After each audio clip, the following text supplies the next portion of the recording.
The night my daughter-in-law told me to pack my things, my son didn't look at me. That was the moment I understood I was no longer family, I was an obstacle. We were sitting at the long cherrywood table in what I still thought of as my dining room. The clock over the doorway ticked too loudly, each second landing like a verdict. My hands rested in my lap, folded tight, because if I put them on the table, they would shake. "I think it's time you found somewhere else to live," Claire said, her voice calm, rehearsed, almost kind. "A smaller place, something easier to manage." She smiled when she said it, the kind of smile women use when they want to appear reasonable while delivering a knife. My son Matthew nodded. A slow, careful nod, as if he were agreeing with a coworker in a meeting, not endorsing the eviction of his own mother. I waited. I gave him space to correct her, to laugh nervously and say this was a misunderstanding, to say Mom will figure this out together. He didn't. I just think he added, still not meeting my eyes, it would be better for everyone. Better for everyone, not better for me. I had lived in that house for over 3 decades. I raised Matthew there. I buried my husband from the front steps. Every corner held a memory that still breathed if you stood quietly enough. And now I was being asked to leave like a guest who had overstayed her welcome. "Where would I go?" I asked, surprised by how steady my voice sounded. Claire shrugged. "There are plenty of rentals. Maybe one of those senior communities. They have activities, people your age. People my age." As if I were already fading into a category, a problem to be managed. Matthew cleared his throat. "We're starting a family, Mom. We need space." Space, that word echoed. I smiled then, not because I felt gracious, but because something inside me snapped into place. A calm descended, cold and precise. I nodded once. "Of course," I said, "I understand." Claire visibly relaxed. She thought she'd won. Matthew exhaled like a man released from a burden he never should have carried onto the table. I excused myself and went upstairs to the bedroom I shared with my late husband, closing the door with care. I sat on the edge of the bed and stared at the framed photo on the dresser. My husband's smile was still crooked, still kind. "I won't let them do this to me," I whispered. Not because I was angry, not yet, but because something felt wrong in a way that went beyond hurt feelings. Claire hadn't asked, she'd announced, and Matthew hadn't questioned her authority to do so. That night, I barely slept. My mind replayed small moments from the past year, pieces I'd dismissed as adjustment pains. Claire reorganizing the kitchen without asking, her friends referring to the house as their place, Matthew talking about renovations with a tone of ownership he'd never used before. And then I remembered something else. The paperwork. The next morning, I opened the old cedar chest at the foot of the bed and lifted the false bottom I'd installed years earlier. Beneath it lay a manila folder, edges worn soft from time. Inside was the deed. My name, mine alone. I laughed quietly, a sound that surprised me, because for the first time since the night before, I understood something they didn't. They thought they were pushing me out. They had no idea whose house they were standing in. I didn't confront them, not yet. Instead, I became agreeable, cooperative, invisible. Claire thrived on my compliance. She offered suggestions for apartments, printed listings, even circled prices in red pen as if budgeting my exile. Matthew avoided conversation altogether, slipping out early, coming home late, relieved that the problem was resolving itself without further discomfort. I watched, I listened, I learned. One afternoon, while folding laundry in the living room, I overheard Claire on the phone. She didn't know I was home. Her voice carried easily through the open doorway. "Once she's out, we can refinance," she said. "The market's perfect right now. That house alone could fund the business expansion." I froze. Business expansion, not renovation, not family planning. Money. Later that evening, Matthew mentioned casually that his company was exploring options and that ownership of assets could strengthen their financial standing. "Assets like the house?" I asked gently. He hesitated, then nodded. "Eventually. It would be mine someday anyway, right?" "Right." I went to bed early that night, but I didn't sleep. I lay staring at the ceiling, piecing together what I had been too trusting to see. Claire hadn't just wanted space. She wanted control. And Matthew, eager to be the husband she admired, had mistaken loyalty for obedience. The next morning, I made a phone call. Her name was Eleanor Finch. We'd worked together years ago before I retired from corporate compliance. She was a lawyer now, ruthless in the way only women who'd been underestimated their entire careers could be. "I need advice," I told her, hypothetically. She laughed. "Hypotheticals are my favorite." I told her everything. By the time I finished, there was a pause on the line. Then Eleanor spoke carefully. "You are the sole legal owner of the property. They are guests. and what they're doing could qualify as coercive displacement. I don't want a war, I said. I want justice. Then you'll need patience, she replied, and documentation. That evening, I began writing things down. Dates, conversations, words exactly as spoken. I kept my demeanor mild, my questions curious. Claire talked freely when she thought she was in charge. Matthew talked when he felt unthreatened. Within a week, I knew their plan. They expected me to move out quietly. They expected me to sign something eventually, maybe under the guise of convenience or love. They expected me to shrink. What they didn't expect was that I remembered who I used to be. I stopped packing. Instead, I scheduled an appraisal. Quietly, professionally. Claire was delighted when she heard, assuming it was part of my transition. She even brought me coffee the morning the appraiser came playing the gracious hostess in my home. When the valuation arrived, it confirmed what Eleanor had predicted. The number was higher than Claire had quoted on the phone, much higher. I didn't tell them. I waited. Because revenge isn't loud when it's done right. It's patient, methodical. It lets people walk confidently toward their own undoing. And I was just getting started. By the second week, Claire began speaking as if my departure were a fixed date on the calendar. When you move, she said one morning, sipping coffee from my favorite mug, we should probably repaint the downstairs. Lighter tones make spaces feel bigger. When you move, not if. Matthew stood behind her, scrolling through his phone, nodding absent-mindedly. I watched the two of them from across the kitchen island and felt something close to grief, though it had shed its tears and hardened into clarity. I haven't given notice anywhere yet, I said mildly. Claire waved her hand. You will. There's no rush, but sooner is better. There it was again. Authority. Assumption. That afternoon, I drove to Eleanor's office with a folder thick enough to feel like armor under my arm. She flipped through my notes, lips pressed into a thin line, occasionally raising an eyebrow. They're not just entitled, she said finally. They're sloppy. Explain. You're being excluded from decisions about your own property. That's not accidental. That's strategic. And Matthew is letting it happen because it's easier than standing up to her. I stared out the window at the traffic below. He used to be brave. Eleanor softened slightly. People confuse bravery with compliance when they're afraid of losing love. She slid a document across the desk. This is a formal notice of residency clarification. It establishes that they are occupants, not owners. No eviction yet, just a reminder of reality. Won't that provoke them, I asked. Yes, she said calmly, that's the point. I didn't deliver the notice right away. Instead, I waited until the following Sunday when Claire's parents came for dinner, a carefully chosen audience. The table was full, laughter forced, wine poured too generously. Claire glowed playing hostess, touching Matthew's arm possessively as she told stories about their future. Our future home, she said, pointedly gesturing around the room. I cleared my throat. I have something I'd like to share, I said, reaching into my purse. Claire's smile froze. I placed the envelope on the table. This is a legal clarification regarding residency. Matthew frowned. Mom, what is this? Just information, I replied. Transparency is important in families. Claire opened the envelope, scanned the page, then looked up sharply. What is this supposed to mean? It means, I said evenly, that this house remains solely mine, and that any changes to living arrangements require my consent. Her mother shifted uncomfortably. Her father stared at his plate. This is unnecessary, Claire snapped. We're family. Then family shouldn't mind clarity, I said. Matthew's face reddened. Why are you doing this now? Because I was told to leave my home, I replied quietly. And I wanted to be certain everyone understood the facts before decisions were made. The table fell silent. Claire folded the paper slowly, deliberately. You're making this adversarial. No, I said. I'm making it accurate. Dinner ended early. Her parents left with polite excuses. Claire retreated upstairs without a word. Matthew lingered pacing. You embarrassed her, he said finally. You agreed with her, I replied. He looked away. That night, I heard voices through the bedroom wall. Raised, sharp. Words like control and selfish and inheritance floated through the darkness. Inheritance. I smiled to myself. They still thought this was about money. They were wrong. The next morning, Claire was sweetness incarnate. She brought me breakfast on a tray. She asked about my sleep. She complimented my blouse. It was so sudden it would have been comical if it weren't so transparent. I want to apologize, she said, sitting across from me. I think we all got carried away. Matthew hovered nearby, hopeful. I appreciate that, I said. Apologies are a good start. She clasped her hands.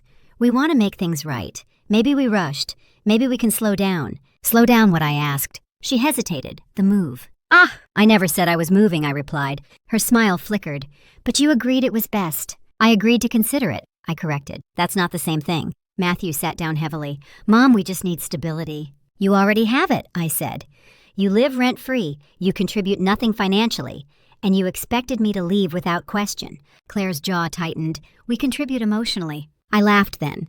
A short, sharp sound. Emotional contribution doesn't pay property taxes. That afternoon, I installed cameras. Discreet. Legal. Eleanor had been clear about consent laws, and I followed them precisely. I also changed passwords, locked files, and moved valuables to a safety deposit box. When Claire noticed the camera near the back entrance, she confronted me. Are you spying on us? I'm protecting my home, I said. You don't trust us. I trust patterns, I replied. That night, Matthew knocked on my door. She feels like you're pushing her out, he said softly. I am, I replied. Just not the way she expected. He sank onto the bed, rubbing his face. She's talking about lawyers. So am I said gently. He looked at me. Really looked at me, as if seeing me for the first time in years. You're serious. I've always been serious, I said. You just stop listening. The tension in the house thickened. Claire stopped pretending. She ignored me entirely, communicating through Matthew, who grew thinner by the day. I heard whispered phone calls. I saw documents left carelessly on the printer, business plans, loan applications, projections that assumed ownership they did not have. I photographed everything. Then one evening, Claire made her mistake. She invited a contractor over, without asking. I walked into the living room to find him measuring walls. What's this? I asked. Claire turned startled. Just getting estimates. For renovations in my house, I said. Yes, she replied coolly, for when things change. I smiled. Nothing is changing, I said, except your address. Her eyes widened, and in that moment I knew the calm was over. The war had begun. The contractor left within 10 minutes. Not because I raised my voice. Not because I threatened anyone. I simply asked one question calmly, while Claire stood frozen beside the sofa. Did she show you proof of ownership? The man blinked. Excuse me? I gestured around the room. Did she show you a deed? A contract? Anything indicating she has authority to approve work on this property? Claire stepped in quickly. That's not necessary. This is our home. Our, I repeated softly. The contractor shifted his weight. Ma'am, I can't proceed without written authorization from the property owner. I smiled at him. Thank you. That will be all. When the door closed behind him, the silence that followed was electric. Claire's face flushed a deep, furious red. You did that on purpose, she said. Yes, I replied, I did. Matthew rushed in from the kitchen. What happened? She humiliated me, Claire snapped. In my own home. I turned to my son. Do you want to correct that statement? He opened his mouth, closed it, opened it again. No, he said finally. I guess not. That was the first crack. Claire stared at him as if she'd been slapped. Matthew. He rubbed his neck. You shouldn't have called a contractor without asking her. Her eyes narrowed. Asking her? She's not a landlord. She's your mother. I'm also the homeowner, I said. Claire laughed sharply. You're acting like this is a courtroom. It is, I replied, just not one you're prepared for. That night, Claire packed a bag and left. She said she needed space. She said she was going to stay with a friend. She slammed doors loudly enough to make a point. Matthew slept on the couch. The next morning, he looked 10 years older. She says you're manipulating me, he said over coffee. Is that what you think? I asked. He stared into his mug. I don't know what to think anymore. Then start with facts, I said. Who owns the house? You do. Who pays the bills? You do. Who asked whom to leave? He flinched. She did. Good, I said. Now hold on to that. 2 days later, Claire returned with a new tactic. She brought flowers. Apologies. Tears. I was wrong, she said, voice trembling. I got carried away. I just want us to be a family again. Matthew looked hopeful, desperate. I'm willing to start over, she continued. Maybe we all need counseling. Maybe we can put things in writing. A timeline, an understanding. A timeline for what I asked. She hesitated. For the future. There it is, I said gently. She frowned. What? The future you're planning still doesn't include my consent. Her tears dried instantly. You're enjoying this, she said coldly. You like having power. I met her gaze. No, I like having boundaries. That evening, Eleanor called. They filed paperwork, she said. Not against you, against the bank. My stomach tightened. What kind of paperwork? Pre-approval documents. Loan structures contingent on inheritance or asset transfer. They don't have either, I said. Exactly, Eleanor replied, which means they're lying to someone. And when that falls apart, they'll look for someone to blame. I knew who that would be. The next morning, I received a certified letter. Claire had consulted a lawyer, and she was claiming emotional distress coercion and undue influence. I sat at the table, letter in hand, and laughed, because finally, she'd stepped exactly where I wanted her. The lawyer Claire hired was young, aggressive, confident in the way people are when they believe outrage is evidence. His letter accused me of creating a hostile living environment, of leveraging financial power to intimidate, of threatening my son's marriage. Eleanor read it twice, then smiled. "This is sloppy," she said, "and useful." "Useful how?" "He's fishing for leverage, which means they don't have any." We responded with documentation, pages of it, dates, statements, video stills, appraisals, proof of ownership going back decades. And one final detail Eleanor suggested we include: a formal notice to vacate. 30 days. Matthew read it sitting across from me at the kitchen table. His hands shook. "You're evicting us," he said. "I'm reclaiming my home," I replied. Claire arrived an hour later, letter in hand, fury radiating off her. "You can't do this," she shouted. "We're family." "You stopped being family when you treated me like a problem to solve," I said. She pointed at Matthew. Tell her she can't." He didn't move. "Matthew," she snapped. "She can," he said quietly. I checked. Claire turned to me, eyes blazing. "You planned this." "Yes," I said. "From the moment you told me to leave." She laughed, sharp and hysterical. "Congratulations, you won. Enjoy your empty house." "I will," I replied, "because it's mine." She leaned close, lowering her voice. "You think this is karma? You think you're the hero here? You're just an old woman afraid of being alone." I met her stare without blinking. "No, I'm an old woman who learned the cost of silence." She stormed out. The days that followed were chaos. Packed boxes, slamming doors, tears, accusations. Matthew tried to mediate, but it was too late. The illusion had shattered. On the final day, Claire refused to leave until the sheriff arrived. She screamed when he confirmed the paperwork was valid. She accused me of cruelty, abandonment, betrayal. I said nothing. When the door finally closed behind them, the house fell silent. I stood in the center of the living room, breathing in the quiet. For the first time in years, I felt something close to peace. But the story wasn't over. Because revenge isn't just about removal. It's about reckoning. And Claire had just begun to lose everything she thought she controlled. The silence after they left was not gentle. It pressed against the walls, heavy and unfamiliar, like the house itself was holding its breath. I walked room to room that first evening, touching door frames, straightening picture frames that hadn't been crooked, reclaiming space that had never stopped being mine but had felt occupied in ways deeper than furniture. I slept in the center of the bed for the first time in years. 3 days later, the first shoe dropped. Eleanor called just after breakfast. Claire's loan application collapsed. I closed my eyes already. The bank flagged inconsistencies. They requested proof of future asset transfer. She couldn't provide it. The underwriter escalated, and Matthew, co-signer, which means his name is attached to the failure. I exhaled slowly. I hadn't wanted this to hurt him, not like that, but karma rarely asks permission. Later that afternoon, Matthew came by alone. No boxes, no Claire, just him standing on the porch like a teenager afraid of being grounded. "I didn't tell her I was coming," he said. I assumed I replied, stepping aside. He walked into the living room and looked around as if seeing it for the first time. The absence of Claire's throw pillows, the absence of tension. The air felt different, lighter. "She blames you," he said quietly. "I know. She says you ruined our future." I met his eyes. "Did I?" He swallowed. "No." That word landed harder than any apology. "She lied to the bank," he continued. "About ownership, about timelines, about guarantees." "And you?" I asked. "I let her," he admitted. "I didn't stop her." That was the wound. Not the scheme, not the entitlement, the silence. "She's talking about suing," he added. "Not you. The bank. Her former employer. Even me. Anyone but herself," I said. He nodded. "She also told me something else," he said, hesitating. I waited. "She never planned for us to live here long term," he confessed.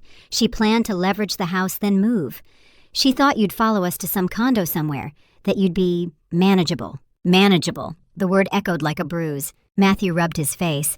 "I didn't know how much I was disappearing until she left." I believed him. That didn't absolve him, but it explained him. "What happens now?" he asked. "That depends on what you choose next," I said. "But it won't happen under this roof." He nodded slowly. "I understand." When he left, I didn't cry. That surprised me. Instead, I went to this garage and opened the old filing cabinet I'd ignored for years. Inside were records from my working life. Contracts, reports, compliance audits, a past version of myself I'd put away to make room for family. I smiled. Claire had made another mistake. She assumed I was retired from everything. Claire didn't take the financial collapse quietly. Within a week, she began posting. Not directly about me. That would have been risky. Instead, she told stories, carefully worded, vague. A mother-in-law who used money to control her son. a woman who destroyed a young family out of jealousy, an older generation that hoarded wealth and punished independence. The comments poured in, supportive, furious, righteous. I read every one. Then I called Eleanor. She's building a narrative, I said. Yes, Eleanor replied, and she's forgetting something. What's that? Receipts. We didn't respond publicly, not yet.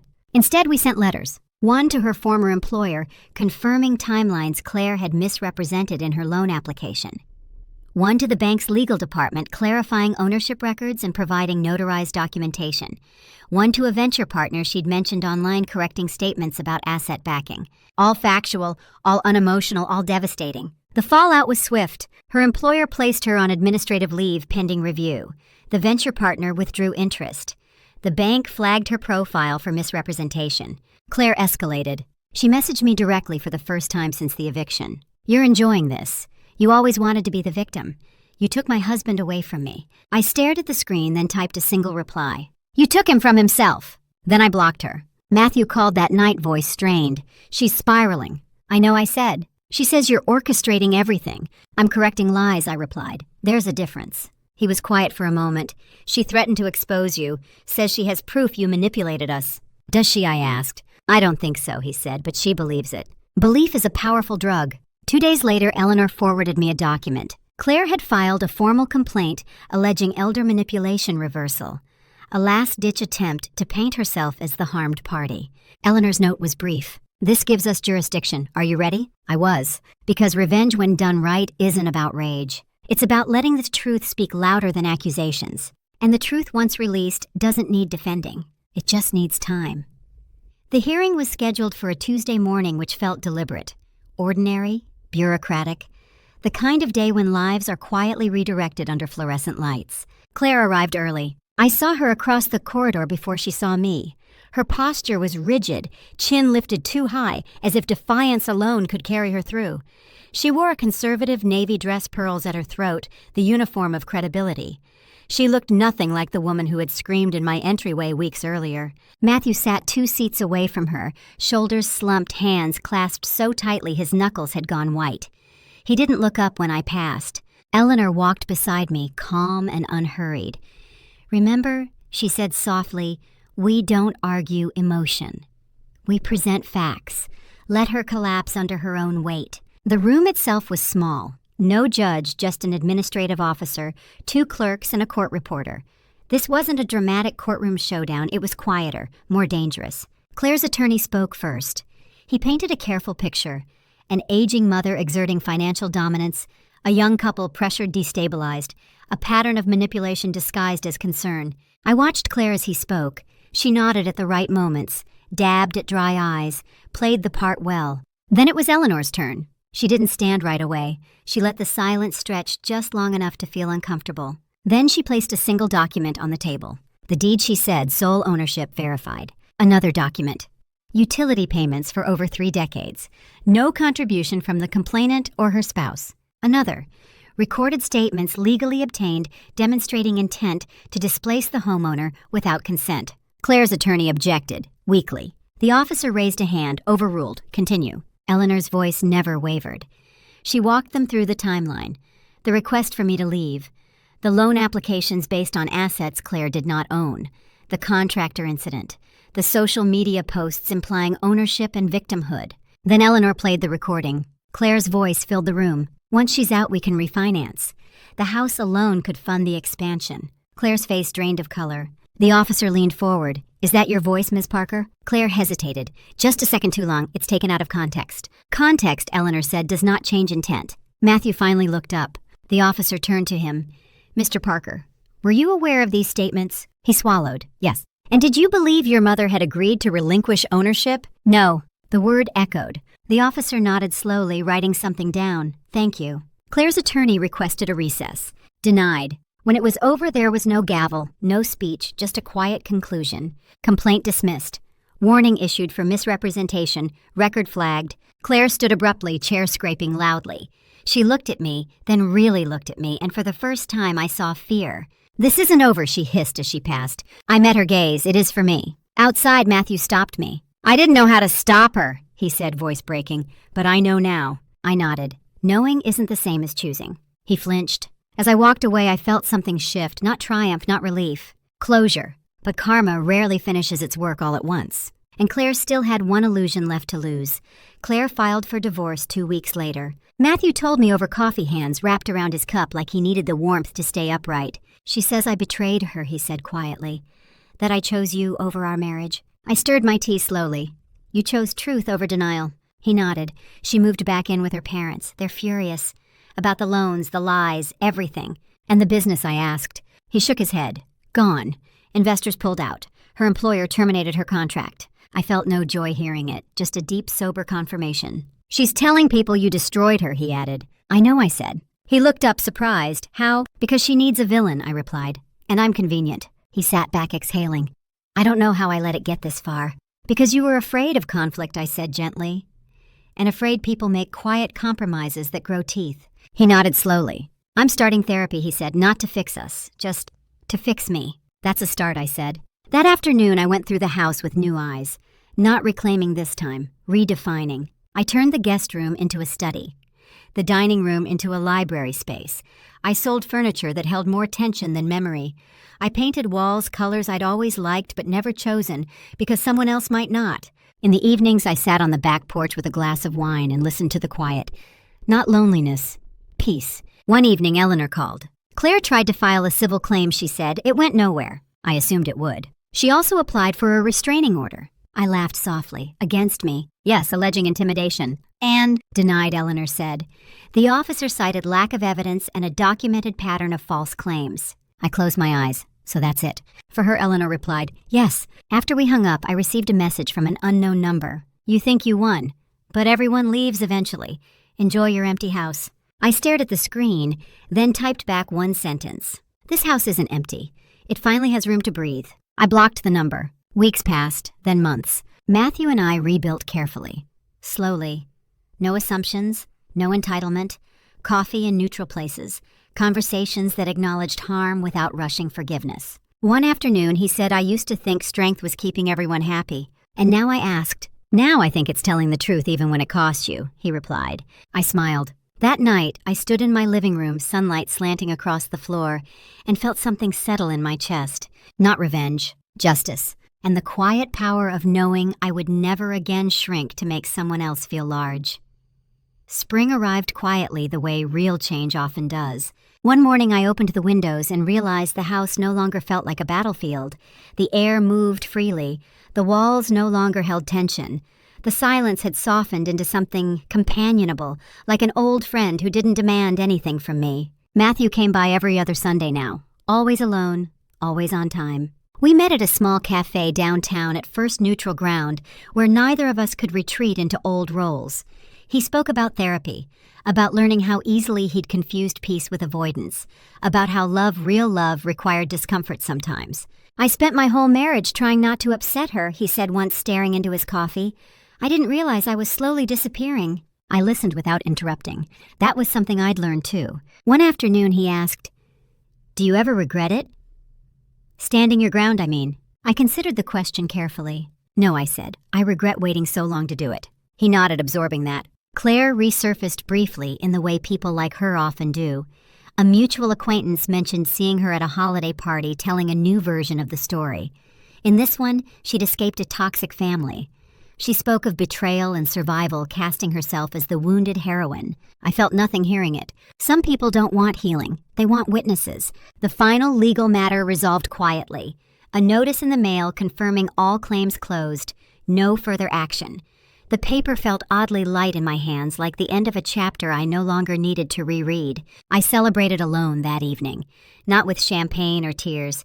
Just a walk through my neighborhood as the sun set. I passed houses filled with lives I didn't know, arguments, joy, regret, hope. I came home to mine. I repainted the last room in the house that week. A soft, warm green. I filled the shelves with books I'd been meaning to read for years. I joined a local hiking group. I started volunteering at a legal aid clinic once a week, helping women who'd been told in subtle ways that they should accept less. One of them looked at me once and said, "I didn't know I was allowed to say no." I smiled. Most of us aren't taught that. That night, Matthew texted me a photo of himself in a small apartment unpacking boxes. "First place that's really mine," he wrote. I replied, "Proud of you." And I meant it. Because growth doesn't always look like reconciliation. Sometimes it looks like separation done with honesty. The house slept peacefully that night. So did I. The anniversary came without warning. 1 year since the night Claire told me to leave my own home. I didn't mark it on a calendar. My body remembered before my mind did. A faint tightening in my chest. A pause in my step as I crossed the dining room.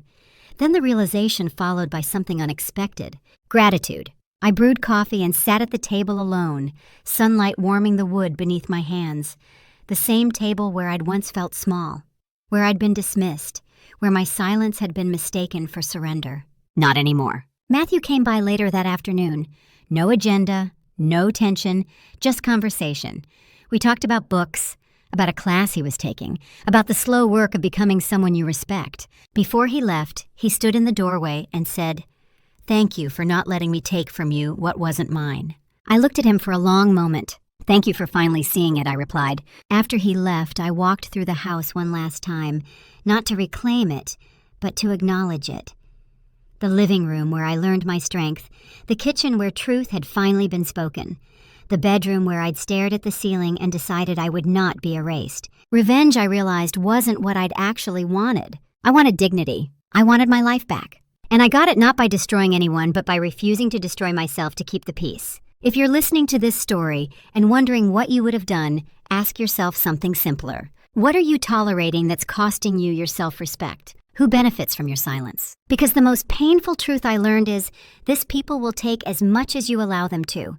And the moment you stop allowing it, they'll call you cruel, selfish, unloving. Let them. Your peace is worth more than their comfort. If this story resonated with you, if you've ever been made to feel invisible in your own life, I'd love to hear from you.